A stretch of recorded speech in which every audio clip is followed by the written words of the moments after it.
Oaks, a house in the country which I rented for the summer. As an author, I write tales of mystery and murder. But the things that happened in this house were far more fantastic than any story I've ever had published. I brought a staff of servants from my city apartment, and my maid Lizzie Allen, who had been with me nearly 20 years. Lizzie? Yes, Miss Cornelia. Is the car ready? It's at the door. Look, Miss Cornelia, them servants you brought from the apartment are talking about walking out on us. Really?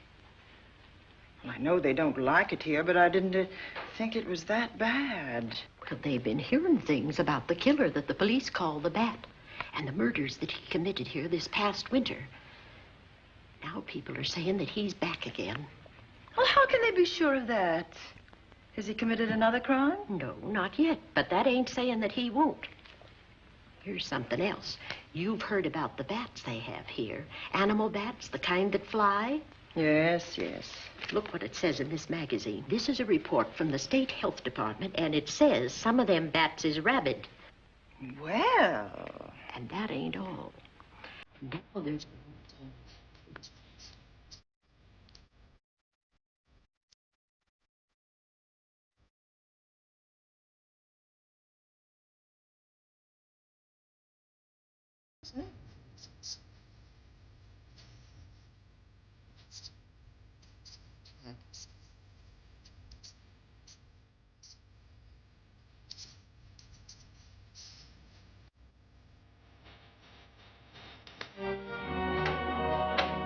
Drive directly to Zenith Bank, Warner.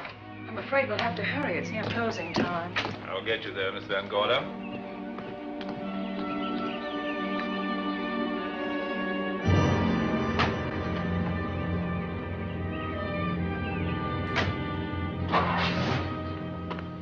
Thanks again.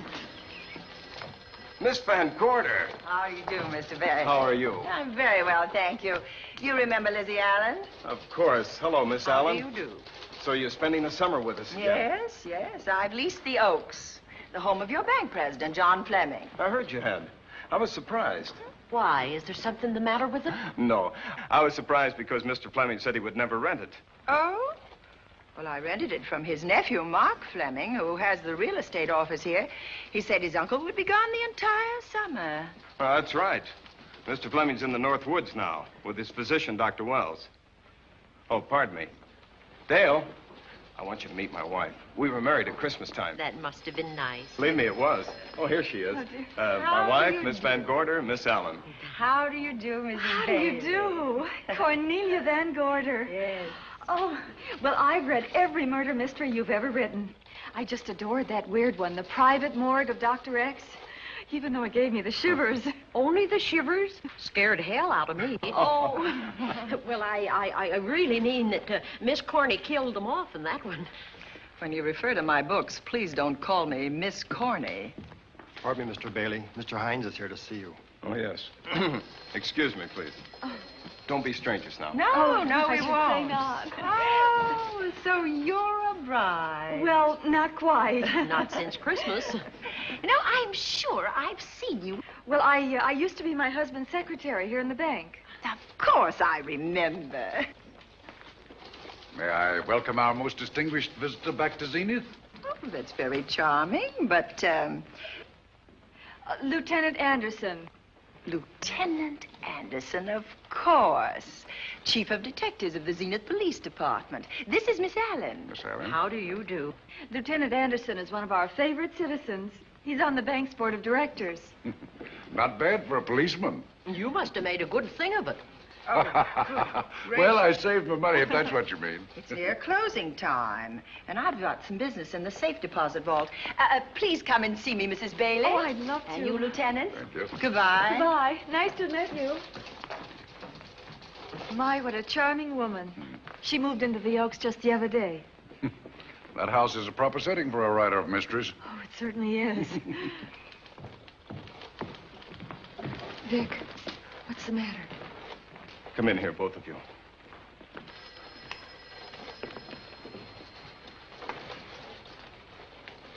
Andy, we're in trouble. Wendell Hines came in to pick up $350,000 worth of bonds that we were holding as collateral for a loan. They were kept in our special vault. Mr. Fleming and I are the only officers of the bank who have access to that vault. So? The Hines bonds are gone. That's not all. Other negotiable securities are missing. From what I can gather, short of a careful check, the bank has been looted of over $1 million worth of securities. You'll have to notify Fleming. I wish I could talk to him. Unfortunately, he and Dr. Wells are deep in the woods. They can't be reached by phone.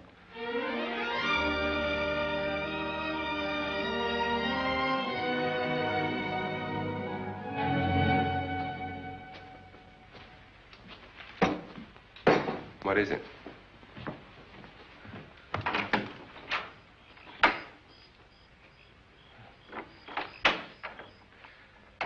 I thought I heard someone on the path coming from the lake. Had an idea it might be that guide of ours. Oh, Sam won't show up until morning. It's a 20-mile canoe trip from here to civilization.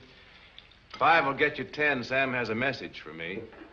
I thought you told him at the bank not to bother you. I did, but they'll bother me. Doctor. Yes, John.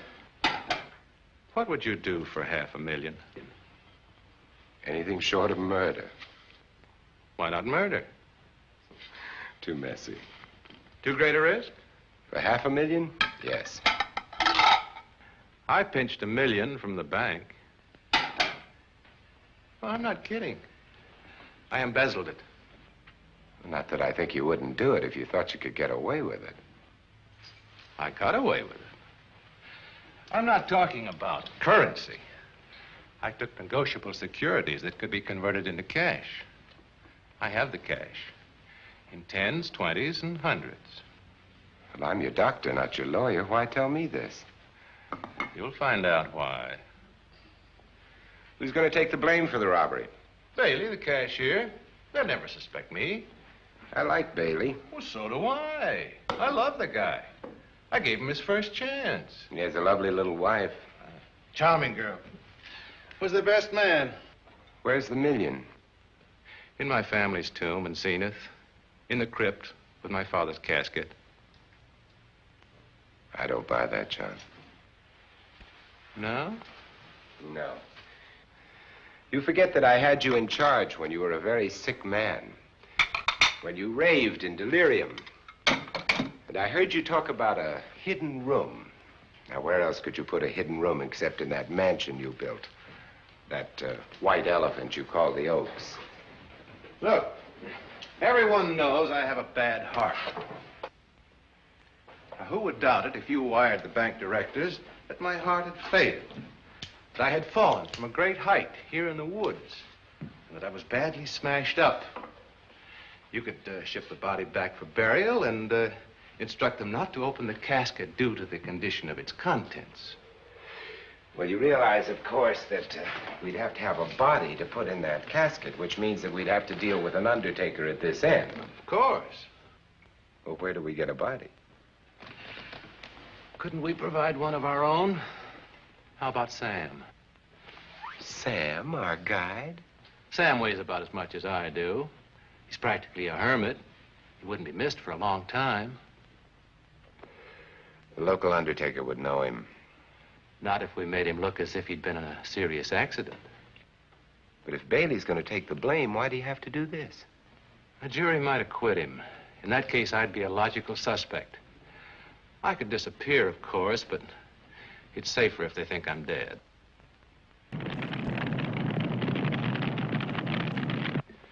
What if I don't go for this deal? In that case, it would be too bad. You mean you'd kill me? What else could I do? Now that I've told you about the $1 million, I'd say you were shot in a hunting accident. Now, look, Doctor, if you can find another body instead of Sam's, it's all right with me. There's $500,000 in it for you. I'll do my best. I smell smoke. So do I. What's that noise?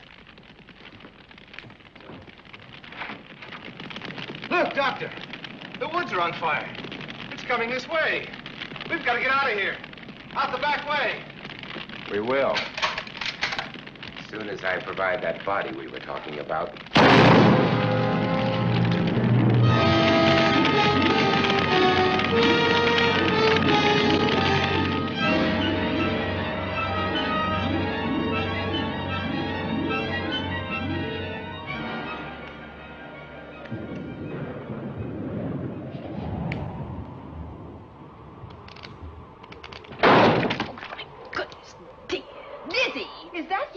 Yes, Miss Cornelia. There's a storm coming up, and it's gonna be a snorter. The wind nearly blew the door off its hinges. Well, that noise blew my game higher than a kite. I think I've lost some of the cars. Oh, I'll get them for you. Oh, I see you found the paper. Drat that paper boy, scooting by on his bicycle, just chucked it into a clump of bushes and let it go at that. For land's sake, Mr. Vic Bailey's been arrested. Oh? Private. Victor Bailey, vice president and cashier of the Zenith Bank, was arraigned before United States Commissioner Alvin Fielding, charged with the embezzlement of over $1 million. I can't believe Vic Bailey had anything to do with that robbery. Oh, well, I see our landlord is home again. Landlord? Mr. Fleming. Dr. Malcolm Wells is back in town with the body of John Fleming, president of the Zenith Bank, who was killed in a forest fire. Mr. Fleming will be laid to rest in his family's tomb on Friday. And I hope he stays there. Well, why shouldn't he? Well, this is his house. And ever since he died, some funny things have happened here. For instance? The housekeeper, the cook, and the butler said that they heard strange noises at night. And the upstairs maid swore that she met a man without a face coming up the back stairs. Oh, so that's why they quit and left me to run this place without a staff. They didn't tell you, Miss Corney, but the truth is they was scared to stay. But you're still here, Lizzie. Haven't you seen anything? No. No, and even if I had, I ain't afraid of ghosts. They're afraid of me. Honest, Miss Corney, a spiritualist told me once that ghosts was allergic to me. But this Bat feller they keep talking about in the paper, I guess he'd be different. No, I don't think you'd have the same effect on him. Oh, dear. What are they trying to do? Drive people away from this part of the country? Why, what does it say about the Bat? His specialty seems to be killing women. My goodness, 2 of them in one night. All his victims died the same way, like their throats had been ripped open with steel claws. That's a charming little caper. I'll have to try it sometime. In a book.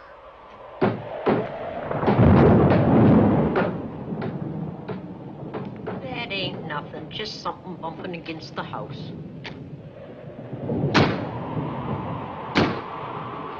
That's just the wind banging a door. Pay no attention to it. Listen to this. One of his victims, who lived for a moment after she was found, described the Bat as a man without a face. Honest, Miss Corney, I think that woman must have been exaggerating.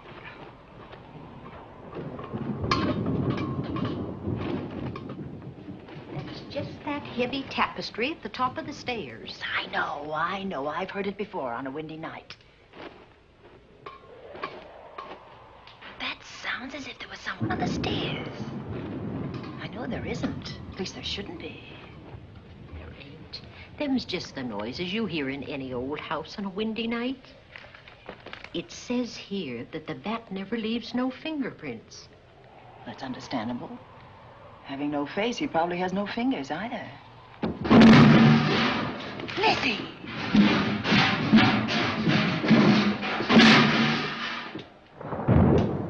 And that, I suppose, is the cat dropping its dentures. No, I don't think so. But I think it's something should be looked into.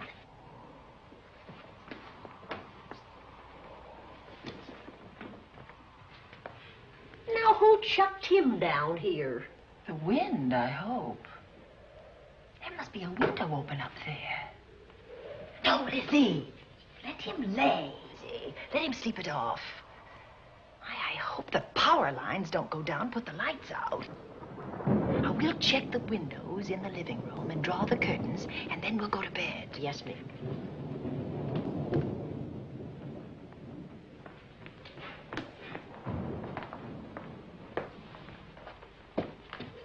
I won't be a minute.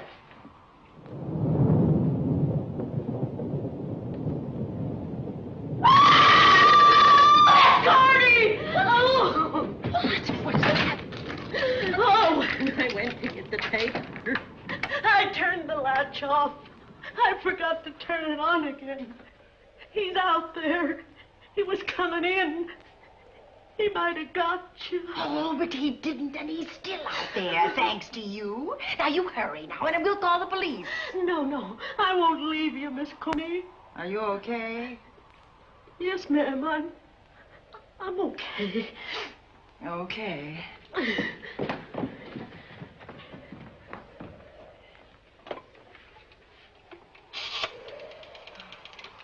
Operator? Give me the police department, please.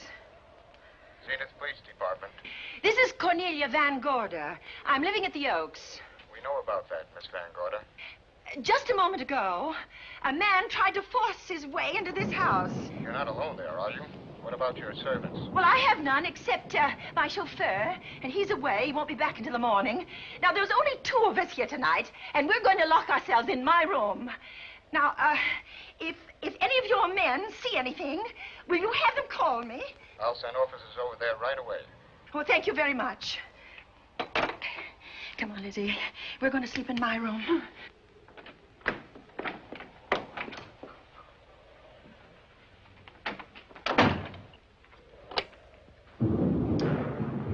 Well, nothing can get at us in this room now, I think.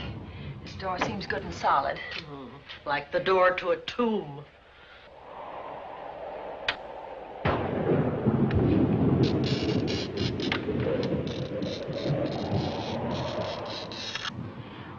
I think that couch will be comfortable. There's some extra bedding, you know. Yes, ma'am. Closet. Let's see now.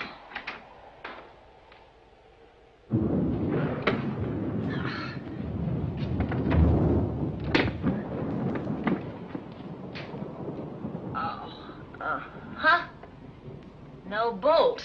Well, that's not so good.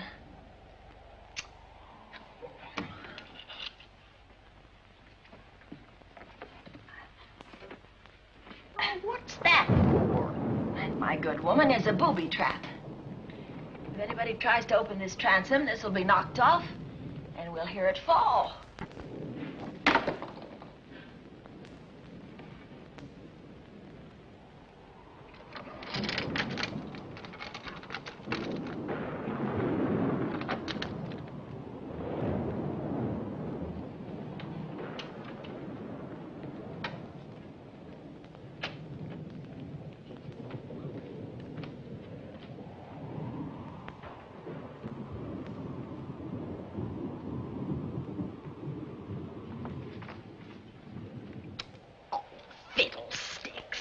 I forgot my night things, my robe, my gown, and my slippers. I'll go get them now. Now, wait a minute, Lizzie.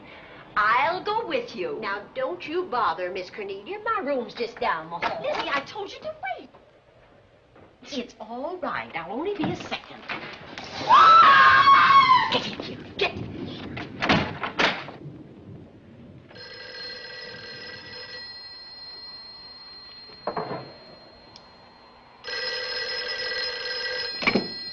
Yes? Miss Van Gorder?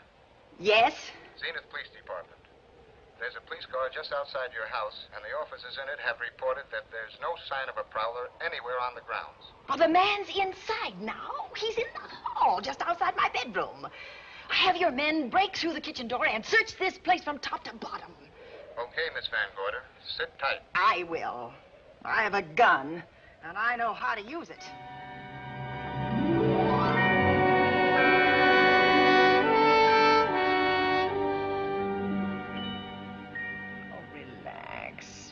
relax, Lizzie. The police did a good job. They couldn't find anybody in here.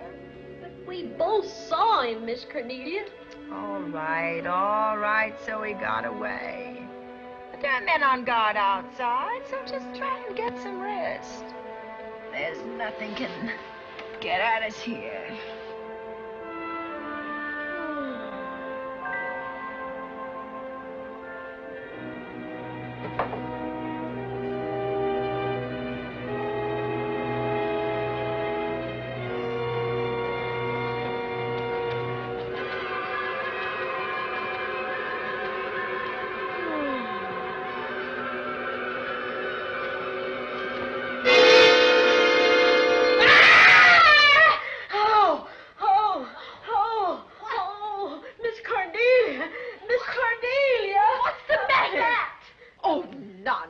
You've had a nightmare. Maybe I did. But there was a bat and it bit me. It flew in that closet. Oh, good gracious, Lizzie, you're right. Oh.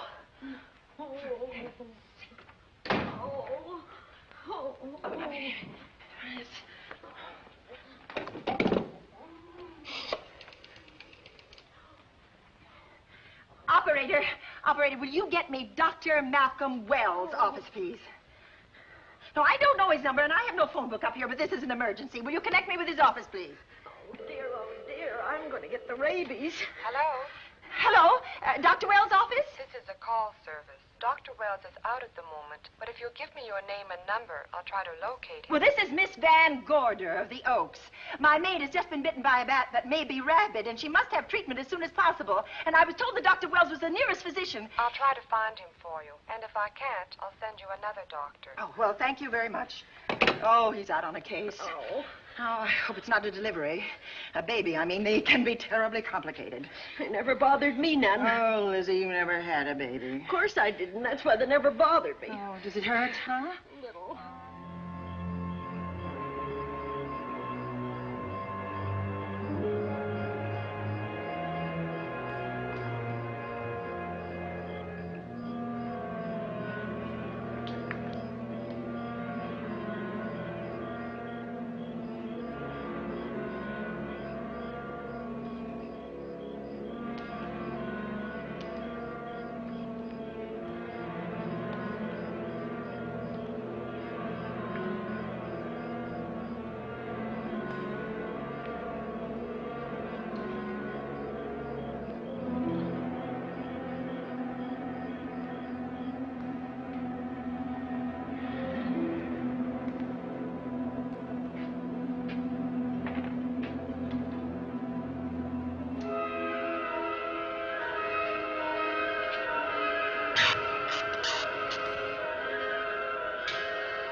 Dr. Wells? Are you there, Dr. Wells? Are you there, Dr. Wells? This is the operator. Your call service is on the wire. It's an emergency. This is Dr. Wells. This is your call service, Doctor. Oh, hello. I was just doing an experiment. I left the receiver off. That's what I thought, but I kept trying. Miss Van Gorder at the Oaks called and said that her maid had been bitten by a bat, and she's afraid it might be rabid. What? Oh, all right. Tell her I'll be right over there.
Who's there?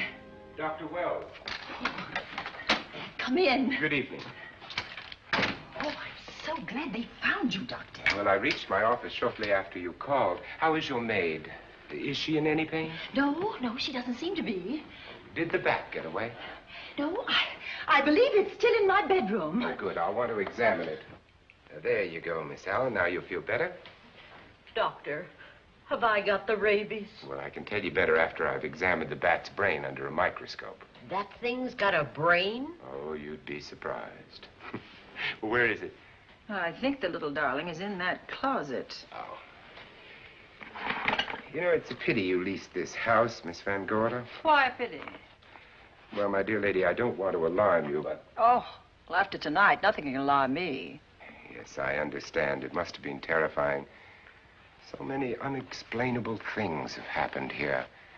There's something about the place. Your servants must have sensed it when they walked out on you. An apprehension of disaster. Well, let's see. Aha! Yes. There he is. All right, now, take it easy. Nobody's going to hurt you. Quiet now. Quiet.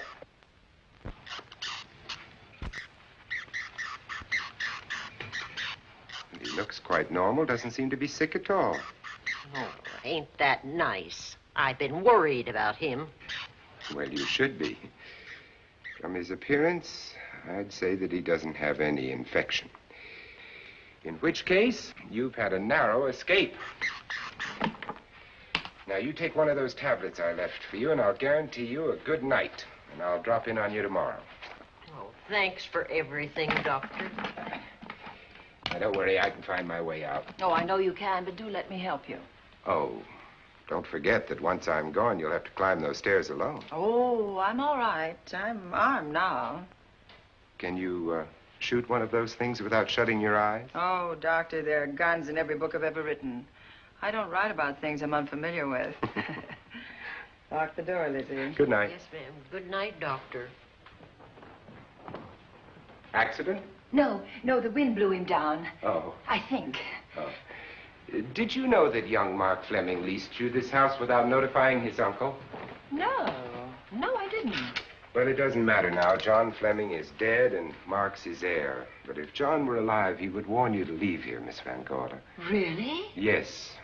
It's been a tragic place for anyone who ever lived in it. Well, good night. Good night, Doctor. Who's out there? Nobody you need worry about, Doctor. Oh, it's Andy. Oh. That's right. Oh, good evening, Miss Van Gorder. Good evening, Lieutenant. Somebody sick here? My maid was bitten by a bat. Oh? A rabid bat? Well, I'll know for sure when I get to my lab. I caught the bat. It happened indoors? In my bedroom. Yes. How'd it get in? Well, there are many ways a bat could get in a house. You ought to know. I spotted this hole in the window the minute I got here. Why? That's where the two-legged bat got your door open. Miss Van Gorder told me that she phoned headquarters at Zenith. Yes, I phoned twice. The second time was after the prowler got in the house. Weren't headquarters, Andy? No, but they contacted me. An officer came and searched the house from top to bottom, but they couldn't find the bat. You better have this window fixed tomorrow. Oh, yes, I certainly shall. And I'd better be going. I'm due in surgery at 8 o'clock in the morning. Good night. Good night, Doctor. There'll be a man patrolling the grounds all night, Miss Van Oh, Gorder. thank you. And nobody inside, Andy? Why should there be? Well, how do you know but what the bat is hiding somewhere in the house? I'm quite sure he isn't in the house, Doctor. Not now. Good night. Good night.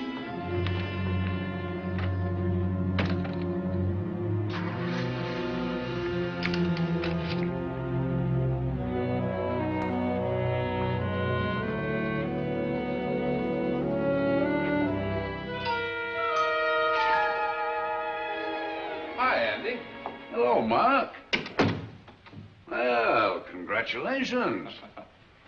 Real estate business must be picking up. New office, new furniture. New deal. How do you like it? Looks expensive. Are you squandering your inheritance? Oh, I haven't got it yet. Well, the paper says John Fleming left his entire fortune to you. Funny thing about that entire fortune is that we can't find it. No kidding. Oh, all Uncle John had in his bank account was a couple of $100. And his safe deposit box was empty. If we don't find that missing million, mine will be empty, too. How come? Well, all my savings were invested in Zenith Bank stock. The examiners won't certify the bank is solvent until those stolen securities are found. So the stockholders have voted an assessment that'll wipe some of us out. It's a since those securities have been converted into cash. And if I can't find that cash, I'm sunk. Well, where are you going to look for it, Andy? Here in Zenith. Your uncle wouldn't take $1 million on a hunting trip, would he? You suspect Uncle John? Why, Andy, he founded the Zenith Bank. That'd be like robbing the family tomb. You think he wouldn't? Well, besides, Vic Bailey's fingerprints are all over the vault.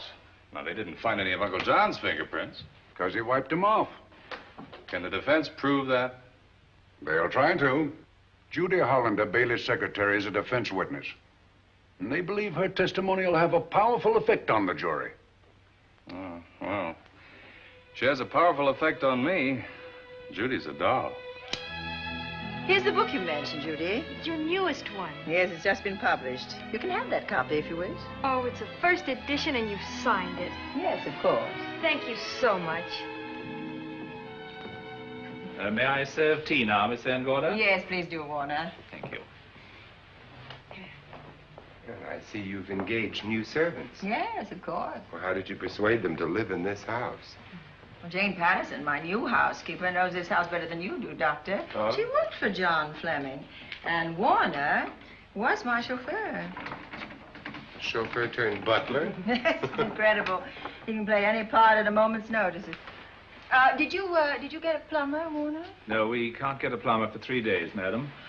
What about that leaking pipe? The basement will be flooded in 3 days. The pipe is no longer leaking. You mean it's dried up of its own accord? No, not quite. I packed the elbow where the water was coming out. Packed the elbow? Oh, where did you learn how to do that? Well, into each life, a little rain must fall, and a careful man learns to keep himself dry. Now, is there anything else that you require, Miss Van Gorder? No, not at the moment, Warner. Thank you, madam. Now, there's a character. How long did you say that he worked for you as chauffeur? About 3 months. Well, I hope he doesn't have a police record. My dear Dale, it may interest you to know that the last night of his life, John Fleming told me that he loved your husband like a son. If Fleming were alive today, he would be fighting to prove Vic's innocence. Could Mr. Fleming prove his own innocence? Miss Van Gorder, can there be any doubt about it? There will be when Miss Hollander testifies at Vic's trial. Oh? You know something that we haven't heard yet, Judy? Something I saw with my own eyes. She's not permitted to say what it was. My dear girl, I wouldn't think of asking her. But let's assume for a moment that Fleming did steal the $1 million. Now, what would he do about it? Where is it? Hidden someplace where he could lay his hands on it without getting caught in the act. Now, if I was writing this, instead of living in the middle of it, I'd hide it right here in this spooky old house. Under a loose floorboard or up a chimney? If Mr. Fleming had the nerve to steal $1 million, he'd make his plans well in advance. I'd say he'd prepare a place to hide it. Possibly when this house was being built. Now, I rented this place from Mark Fleming, his nephew. I wonder if he'd have the floor plans. I'll ask him. Yes. Lizzie, will you bring Mrs. Bailey the phone? Oh, you ask him now. Okay. His number is Summit 7537. Oh, thank you, Lizzie. Summit 7537. Not bad, eh, Andy? That means new business. Now, you see, somebody wants to buy a house. Mark Fleming speaking. Oh, hello, Dale. Well, hang on a minute, honey, while I see if I have him. It's Dale Bailey, all excited. Miss Van Gorder wants to know if I have the floor plans of the Oaks. Now, what would she want with the floor plans? Well, she suggested to me that your uncle might have hidden the bank loot there. Are the plans here? Somewhere in the house itself. Wait a minute, there is a place where Uncle Johnny might have kept those blueprints. What place? Well, I heard him talk about it a good many years ago. I can't be sure of the exact location. Anyway, I don't think the old boy had the guts to steal $1 million. But if I find those plans, I'll let you know, Andy. Hello, Dale. Look, honey, I haven't seen those plans since I was a kid, but I'll come over tonight and maybe we can find them.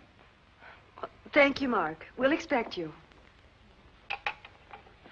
He seems to think they're here in the house somewhere. He's coming over tonight. Well, that's good. Dale and Judy are my house guests for the weekend. Would you like to have dinner with us tonight? Oh, no, thank you. I couldn't. I still have a few calls to make. You know, if Judy's testimony is going to clear Vic Bailey and implicate John Fleming, others may get the idea that there's buried treasure in this house. Don't even mention your testimony until you're actually on the stand. Oh, I won't. That's a smart girl, Judy, and a very lovely girl. Well, good afternoon, ladies. Goodbye, Doctor. Dr. Wilbur. Come on, girls, let's go.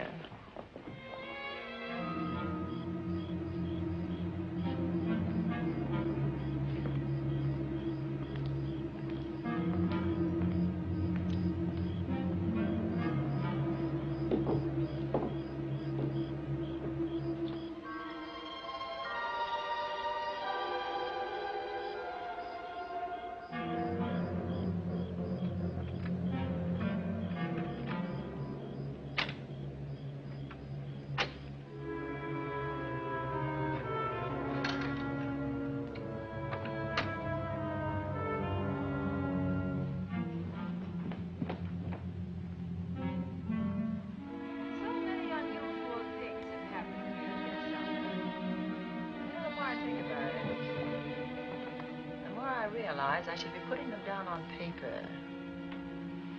Weren't you your husband's secretary, Dale? Yes, I was. Do you take shorthand? Well, my dear, if you'd like to have your mind occupied, I want you to work with me while I write the story of this fantastic criminal, the Bat.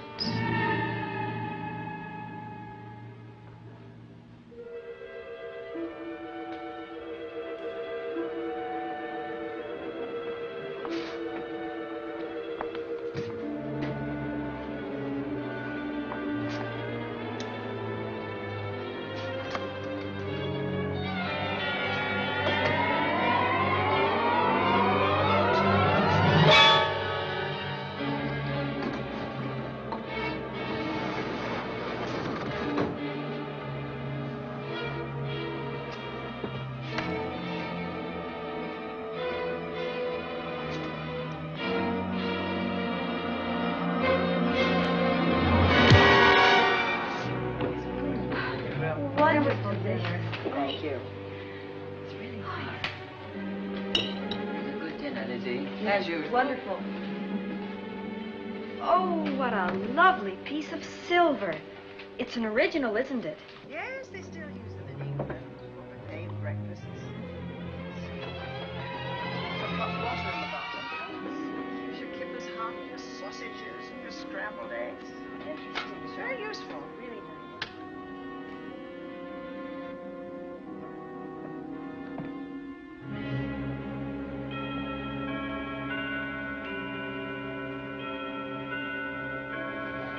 Clock hasn't struck the hour in the last 10 years, if I'm to believe what Mark Fleming told me.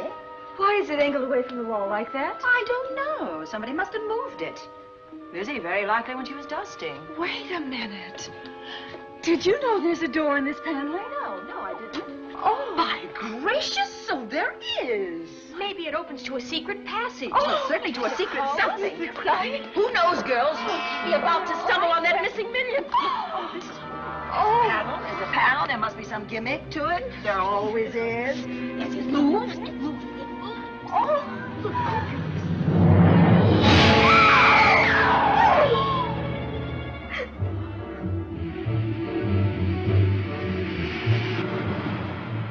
Calling car 11. Calling car 11. Proceed to the Oaks in Zenith Township immediately. A homicide has been reported. Okay. Proceeding to the Oaks. Notify the county coroner, Dr. Wells. Tell him to come to the Oaks at once.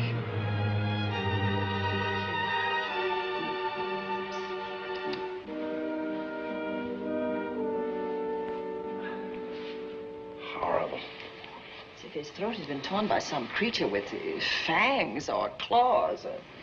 That's his sign. We found it on the others he killed. I'd hoped those reports that he was up to his old tricks again were pure imagination, but apparently they're based on fact. He's come back. Back to the scene of his kills. Yes, that's who I mean. That's who did this. The bat.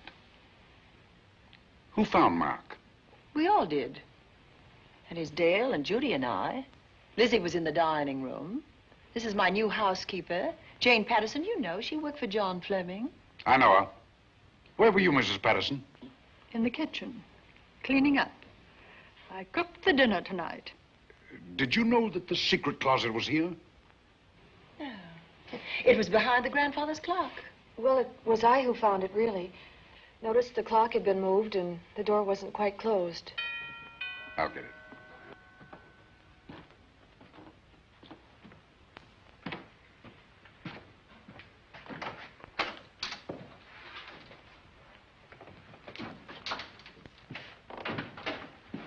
Who is it?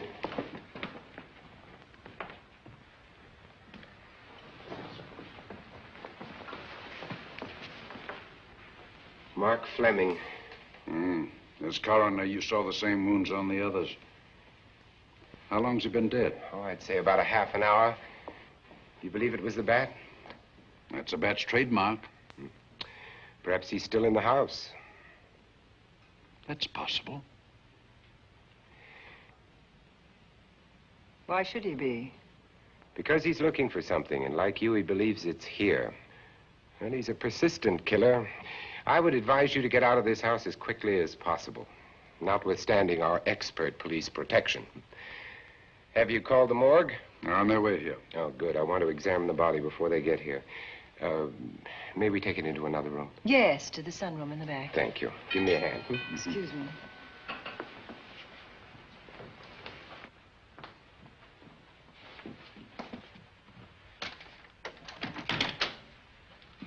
Oh, Warner, where have you been? Well, madam, has been an accident? There's been a murder. Mark Fleming, the young man from whom I leased this place, was killed here tonight. They know who did it? Well, they believe it was the bat. I'm sorry I had to use the front door, Miss Van Gorder, but I forgot my keys, and when I rang the bell at the kitchen door, there was no response. Oh, this is Warner, Lieutenant. He's my butler. He was my chauffeur. Why'd you promote him? But it's very difficult to find a butler. They don't like service in the country. Have you been a butler before? I've served in many capacities, sir, but this was my night off, and I forgot my keys. I heard that part. What time did you leave the house tonight?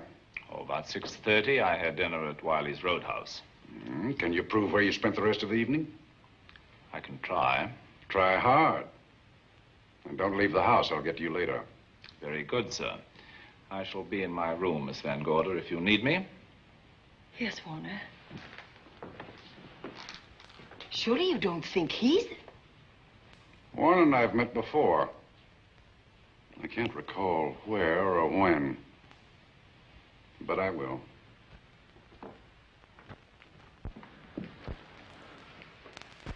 There'll be a crew here shortly from headquarters, dusting for fingerprints, taking photographs. But in the meantime, Mrs. Patterson, you aren't leaving the house tonight, are you? No, Lieutenant. Don't. I'll talk to you in the morning. Good night. Good night, sir. Good night, Miss Van Gorder. Dale, I was with Mark Fleming this afternoon when you talked to him about the floor plans of this house. I heard him tell you he was coming here tonight. Dale called him at my request. She told me he was coming. Who else heard her tell you that? Judy, Lizzie. And that nice Dr. Wells. Dr. Wells. There are few killers who kill for the fun of it. The bat very likely is a mental case, and I'm convinced that his crimes are motivated by his mania for personal gain. There's $1 million at large, and he's going to keep on hunting for it until he lays his hands on it. Now, these young ladies are staying here tonight? Yes, they're my house guests. Well, when my crew arrives, we'll be busy for a while, so I'd suggest that That we go to our rooms? That's a very good idea. Come on, girls. What about a police guard for this house tonight, Lieutenant? You've got one. I'm going to cover this place tonight from the attic to the basement. If the vet makes another call, I'll have a little surprise for him. Who is he? Have you any idea?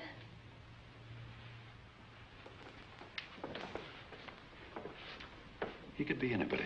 So far, there are clues to his identity, but nothing we could take before a jury. I'm afraid we must look higher than the criminal world. He may be a merchant, lawyer, doctor, scientist, one of the pillars of his community. Ladies, lock your doors tonight. Stay behind them. I promise you you'll be safe. Good night. Good night, Lieutenant. Good night.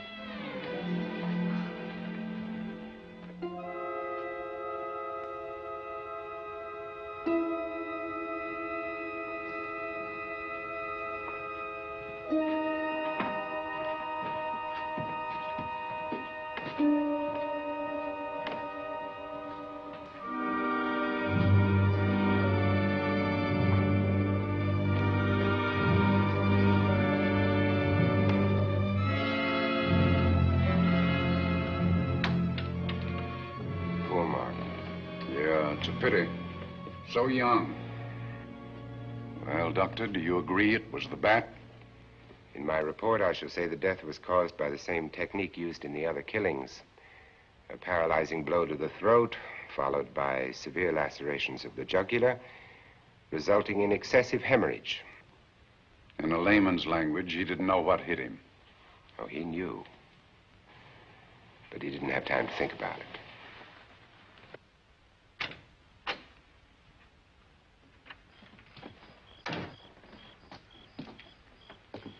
Staying here tonight, Andy? Well, until I check the doors and windows, but I'll be back bright and early in the morning. Neither snow, nor rain, nor heat, nor gloom of night stays these couriers from the swift completion of their appointed rounds. A lot of people are due for a shock when I close this case. Yes, I'm sure they are. Good night, Andy. Don't get hurt. Good night, Doctor.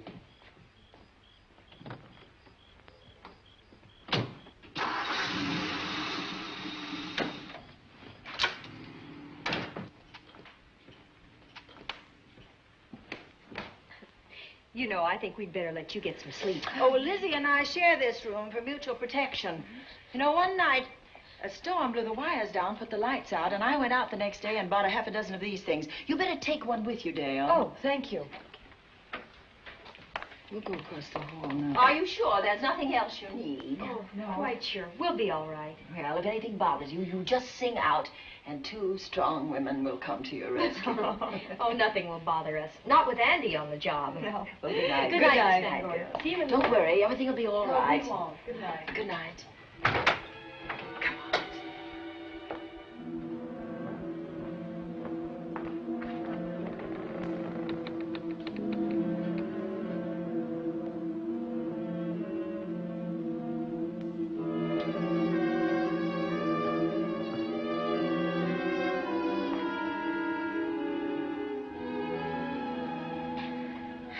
I don't think I'll sleep tonight. Me neither.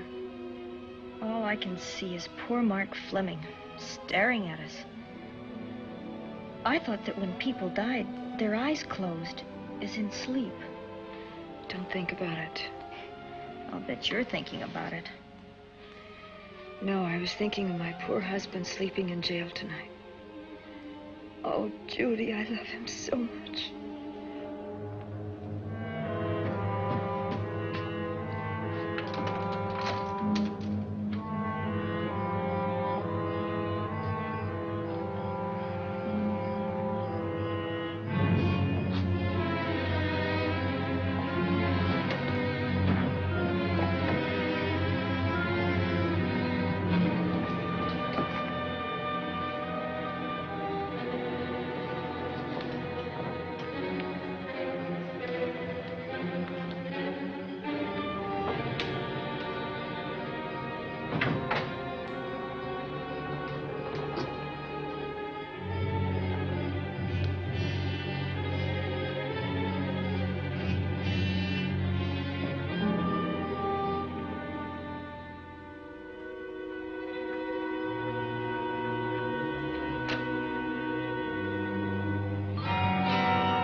What's that noise? Oh, I don't know.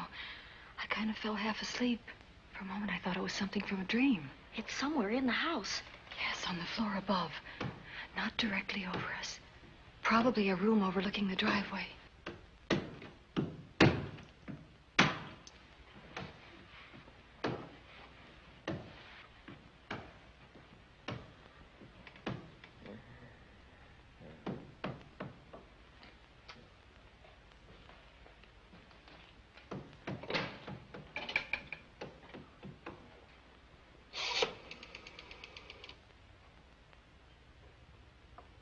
Should we call Miss Van Gorder?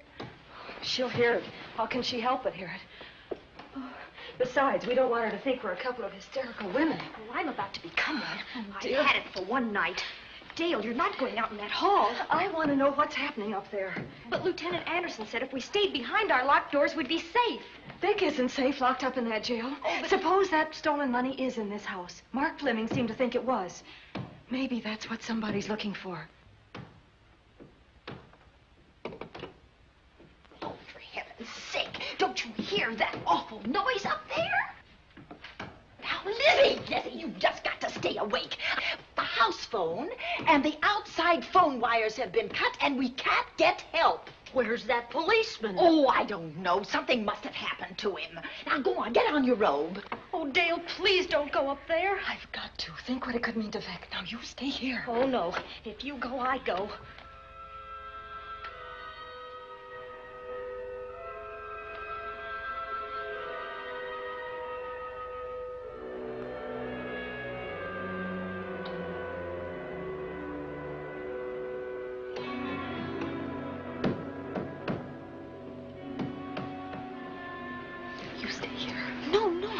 Go up there alone. You wait here. I'm going to see what it is. Oh, please let me go with you, Judy, Dale. will you warn me if anyone comes? I'll only be a moment. Now, wait.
Give her to me. I'll look after her.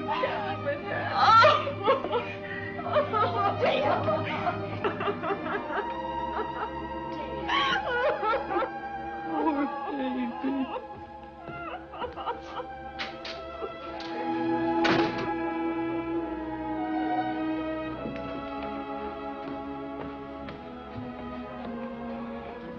Judy.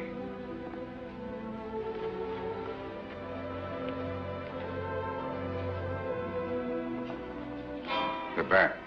Yes, the bat. He caught her at the head of the stairs. We saw him rushing down the stairs as we came out of the room. I hurled that after him. I hit him, I believe. I'm going to cover this place from attic to basement, you said. Well, what were you covering when that poor child was murdered? Where were you? I saw a man outside in the grounds. I went out there and hunted him. I heard him in among the trees, and so I followed the sound of him as far as the brook down near the back road. And then I lost him. I'd rather give my own life than have this happen to Judy. But I told you to stay in your rooms and lock your doors and stay there. What was she doing at the head of those stairs? That was my fault. They heard a strange noise. Heavy pounding in one of the rooms on the 3rd floor. We all heard it. I wanted to see what it was. Judy, I wish she wouldn't let me go out by myself. I made her stay on the balcony. What about your new butler? Oh, well, he's in his room, I suppose. Oh, Mrs. Patterson. Oh, yes. Did you know what happened here? No, sir, but I heard the screams. I went to call Warner. We have rooms on the same floor, but he wasn't in his room. His bed hasn't been slept in. If Mrs. Patterson heard the screams, Warner could certainly hear them. You're quite right, sir. I heard them. Oh, you did? And where were you? Outside in the grounds. Miss Holland has been murdered. No. Oh, so you're surprised. Shocked. Well, I've seen better performances. I remember you now. Your name's not Warner. I've got a circular in my office with your picture on it.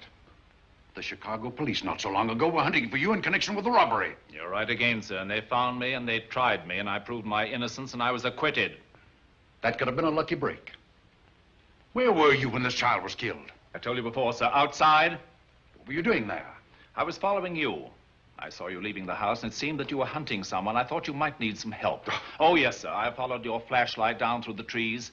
Then it disappeared. And then suddenly, as I was staring out into the darkness, I was struck by something on the back of the head. The next thing I knew, I was lying on the ground. I realized I'd been knocked out. I wish you had been knocked out. But then we'd have found you with your mask still on your face. You were hit here in this house with this poker as you were rushing down those stairs after that child was killed. Oh, no, sir. You can't pin this on me. I'm not the bat. I've never killed. I couldn't kill. I won't take the rap for this.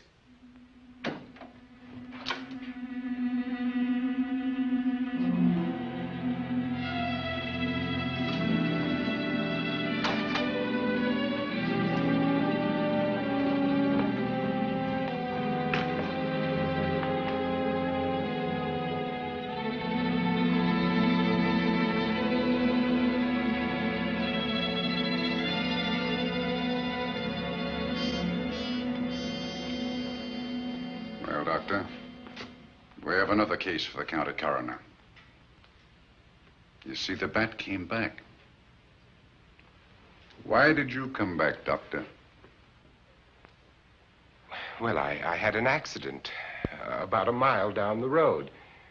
The right rear wheel of my car came off and I plunged into the ditch. This was the nearest house, so I came here to call for help. I thought I'd find you around, Andy. Physician, heal thyself. You must have been hit by something on the back of your head. I told you I had an accident. So you did, Doctor. So you did. I could be wrong. But maybe I'm not. We shall see. All right, dear, let's start a new chapter. For days, the murders held the headlines. Lieutenant Anderson grilled us and ransacked the house from top to bottom. Warner was not placed under arrest, but his every move was watched. At night, except for a detective on guard in the house, the police and the reporters left us alone. And on one of those nights, without telling Lizzie or anyone else, I pursued a secret investigation of my own.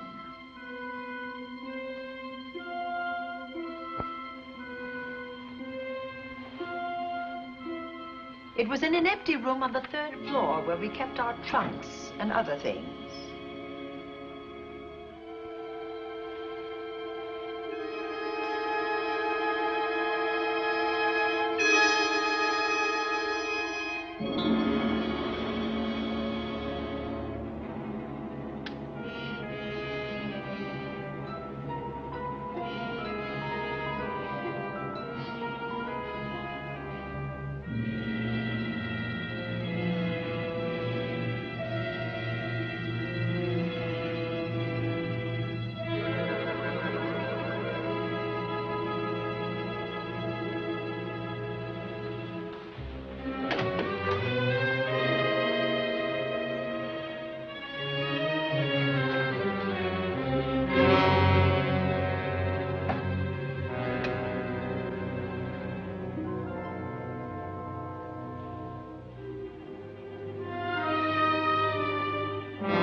Put him up, man.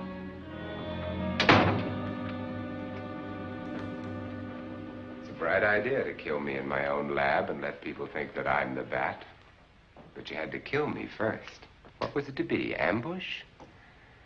And clever as you are, you're not smart enough to do that. Nor were you smart enough to find the money, though you came quite close to it. But I know where it is. And when you're dead with that sign pinned on your chest, I'm going to collect it and live happily ever after. He destroyed himself. How true that will be. Well, goodbye, Bat. Here's a serum that will heal you whether you're rabid or not.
Something's wrong. Something's wrong.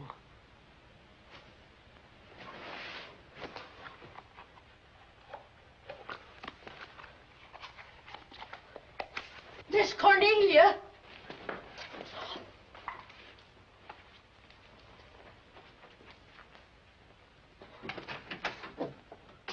Miss Cornelia!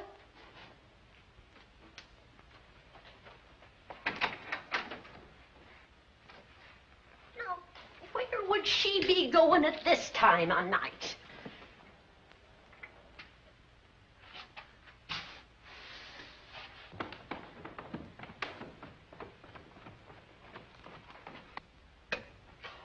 Well, land's sake.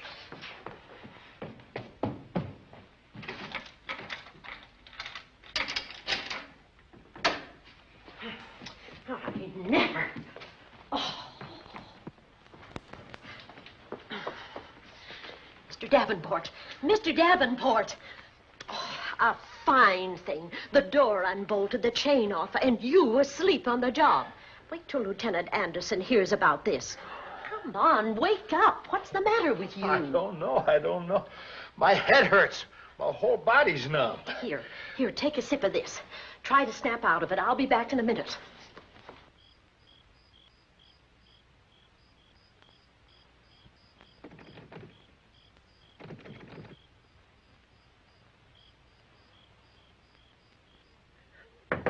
Hurry, will you? It's Lizzie. I'm terribly worried. I can't find Miss Cornelia anywhere, and something's happened to the policeman. I don't know what. Get Warner. Bring him to the drawing room. Tell him we need him.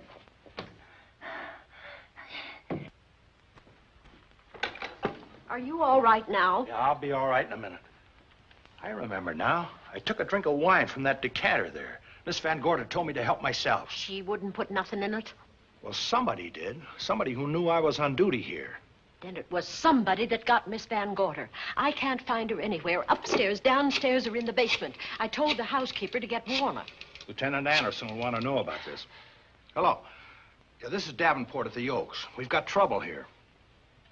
Well, for one thing, I was drugged. Yeah. But I must have been knocked out because the maid tells me Miss Van Gorder is missing. Well, you better call Anderson and let him know. He's not at home. Well, where is he? Out on a case? What case? Dr. Wells. What else did they tell you about it? Oh, hurry, will you? We've got to find Miss Cornelia. Okay. Lieutenant Anderson is out on a case. Dr. Wells was found dead in a room next to his garage, murdered. Dr. Wells? There's something queer about the killing of Wells, but headquarters won't talk about it. Lizzie, Warner isn't in his room. There's no sign of him anywhere. And I was supposed to keep an eye on that guy. Where's Miss Cornelia? That's what I want to know. Wait a minute. Didn't you say that the chain and the bolt were off of the front door? I certainly did. Well, maybe Miss Van Gorder went outside. Oh, she never would. We better look. I can't breathe. There's no air.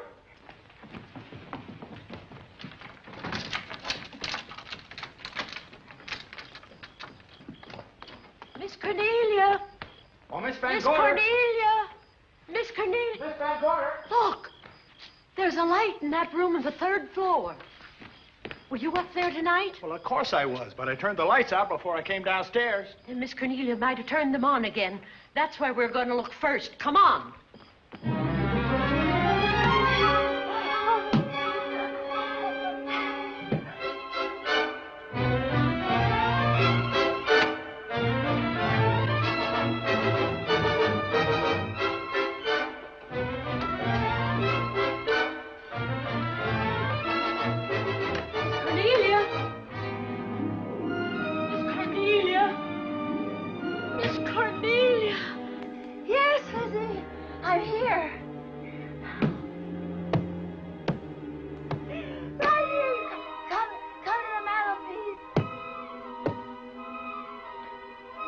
Here we are, Miss Van Gorder. What do we do now?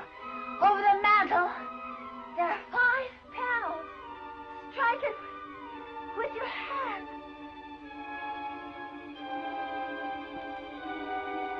Which panel did you say, Miss Van Gorder? Oh, I can't. I just can't. Miss Van Gorder, which panel? We couldn't hear you. She said strike it. What difference does it make which panel? Strike them all. Look.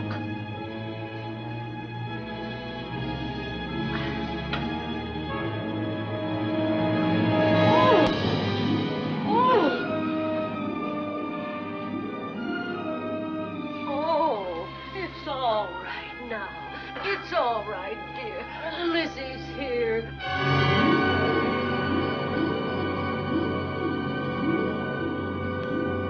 Feeling better? Yes, much better. We'll take you to your room. Oh, no, you won't. I'm going to stay right here. I'm quite all right.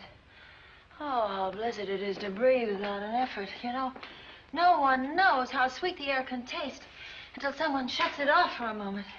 That room is just like a box. When the mantelpiece closed, it seemed like all the air was drawn out of it. Look, there it goes again. Let it close. I can open it from in here. There's a control panel behind this blueprint. Electric motor under the trap door here. Once the door is open, you can keep it that way. I believe that the fireplace in this other room opens the same way. And it does. I tried to find this, but I couldn't find it. Yeah, it's back at this blueprint here. Well, it's quite a setup. Too bad we can't open that safe in the same way. Take an expert to crack this box or a shot of nitro. Oh, maybe that's what the bat had in mind. Could be. Seems he's on the prowl tonight. Miss Van Gorder, Warner has disappeared. And Dr. Wells has been murdered. Dr. Wells? Lieutenant Anderson's on that case right now. Well, does he know what happened here tonight? They got word to him. He'll be here any minute.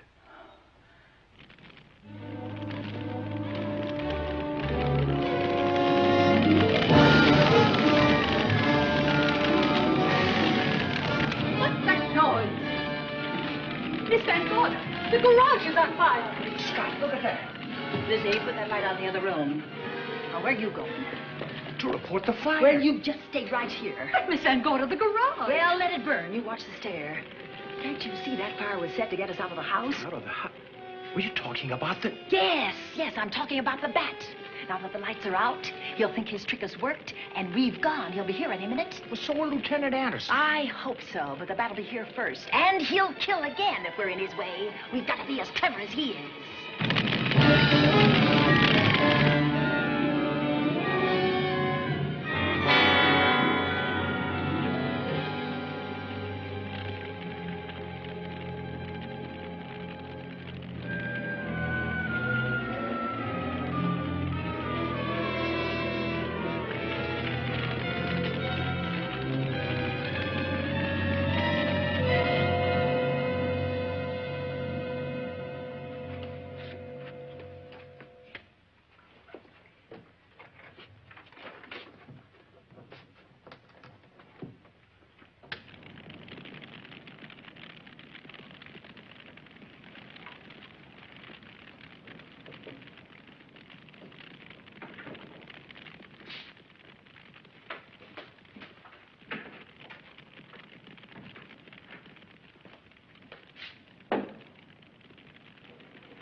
But you'll be safer downstairs. I'll take care of you. Well, the others can go, but I'm going to stay right here. All right, but get out of sight.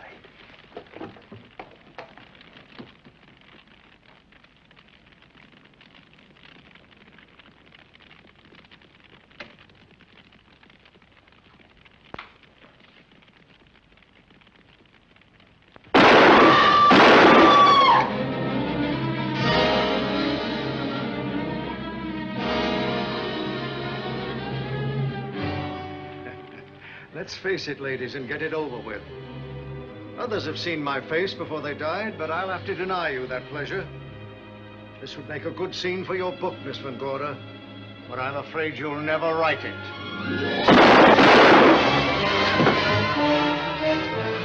That is Warner. I could tell. You misjudged me, Miss Ellen. Warner! I don't like being a murder suspect, Miss Van Gorder. I was headed for a plane, but halfway to the airport, I changed my mind and came back. I'm glad that I did.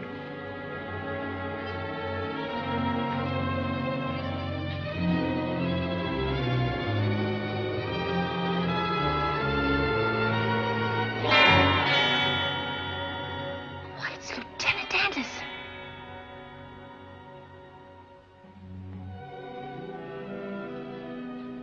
Yes, it was Anderson. He'd discovered the secret of the hidden room and was waiting to get into it and open up the safe. We found the money in it, a little over $1 million in tens and twenties and hundreds. Good old Andy. With all his ill-gotten gains invested in bank stock. It's rather a clever way to hide stolen money. In the open, as it were, and so respectable. But don't try it. No matter how clever you are, you can't hide murder.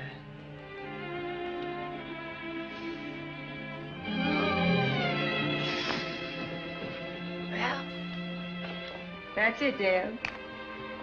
That's the end.